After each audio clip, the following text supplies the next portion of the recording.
before your family, I don't know how it came about to you. You felt there is a calling. Yeah. But before the calling happened, there was a story of you growing up. And Oh, summarize this story. okay, so I grew up in a very Christian background. My mom's side was very Christian, bebasonte apostoli, and then iside la baba bebasonta in a Pentecostal church.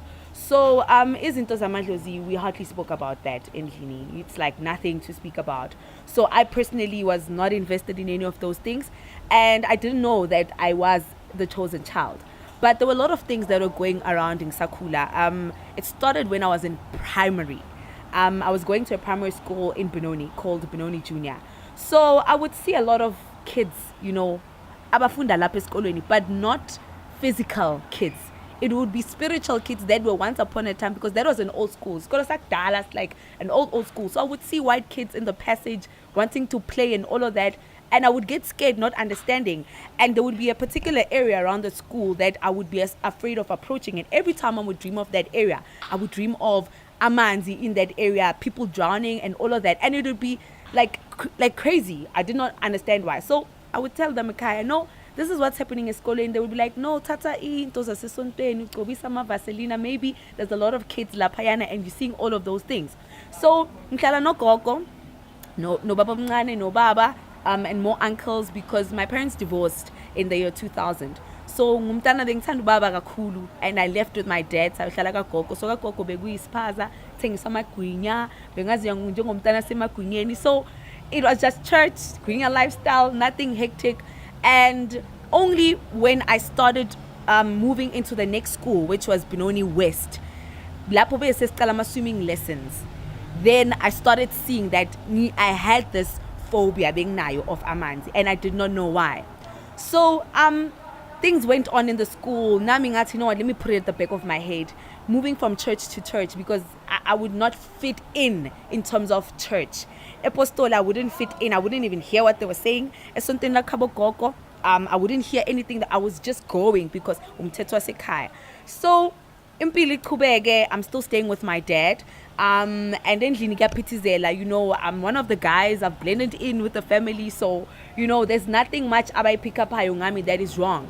But it got to a point whereby I now have to move to high school, and moving into high school, that's when things took a turn for the worst. I was approaching adolescent stage, and I was put in a Christian private school. So I remember getting there, the first thing I was asked, do you read the Bible and all of that? And I was like, yeah, confidently so, not knowing that I was not even open that much to the Bible. So like, no, open the book of Psalms. And I opened first thing I raised my hand. I'm like, which page is the book of Psalms? And the whole class just turns back and looks, which page? Just open your Bible. What are you carrying, the New Testament or what?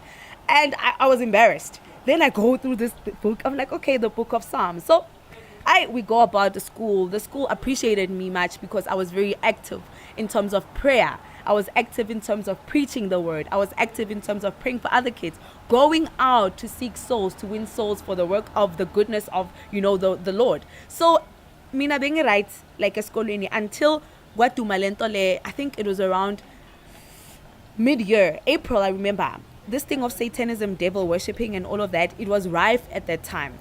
In the school, I was starting to see things again. So this thing was now happening again, but now I'm seeing people calling me, people that I can't see. So even at assembly, when we are singing, ingoma, I would walk out, storm out, and they would say, no, they'll call me Michelle. Michelle's not having an episode or whatever, and they would not understand why.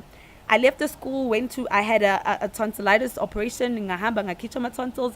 When I came back in the school, I had no voice, couldn't speak much, but life carried on. Until then, manje sengaqala ngagula. Izinto were not okay at home in terms of the dynamics within my dad. My dad had someone else in his life, and gwaba nomunye umntwana, and I had to move back and stay with my mom. And moving to my mom was a big change because at the time we're not close with my mom. Bengimbona once in a while. The only thing that I'll see her when ngithole impahla ze Christmas, and that was it. I was always rooted gagogo with that family. And amaphupha aqale sengibuyile ekhaya manje because bengiqala ngibona izinto like a man knocking on the door.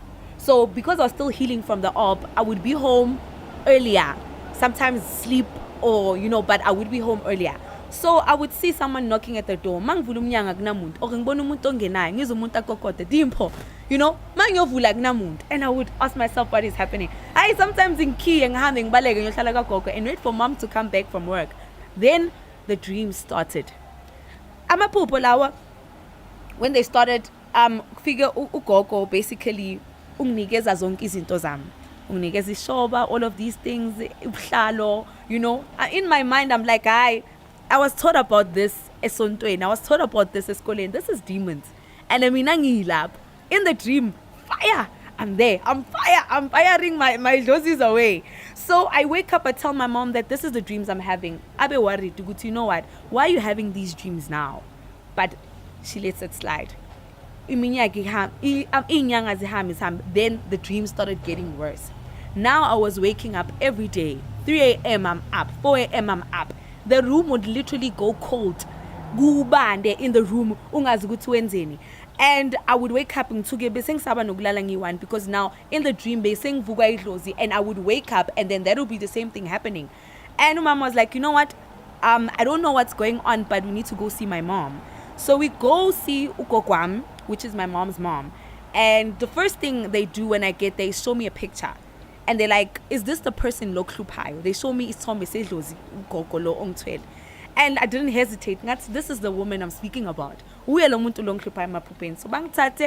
take me emva kwendlu, thatha impuphu nesnefu, but you know what? Leskamunka or whatever the case might be. It's still early. You can't do that. She still wants to study. She has a whole life ahead of herself. And izinto zehleke lapho. Kungasafani njengasekuqaleni ugogo naye ahlehle ngikwazi ukumingila nabanye abantwana esikoleni ngichubeke because now my sight was being affected. It would be like I'll be watching the board but I'll be seeing the board at a far distant, but I would not understand like why baze bangitholela ama spectacles, and every time I would get spectacles those glasses would go missing.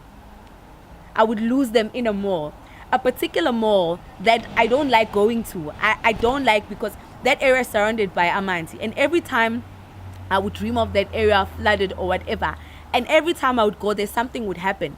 And until there was one day ngaba nabangani bami siye to that mall, we are from a netball practice, we are buying ice cream. So this lady comes up, imali beyishota kimi. She was wearing all black clothes but she looked really beautiful. She looked gorgeous, amazing. She walked straight right up to us and we couldn't see her hands because whatever she was wearing was covering her hands. She just put her hand on the table and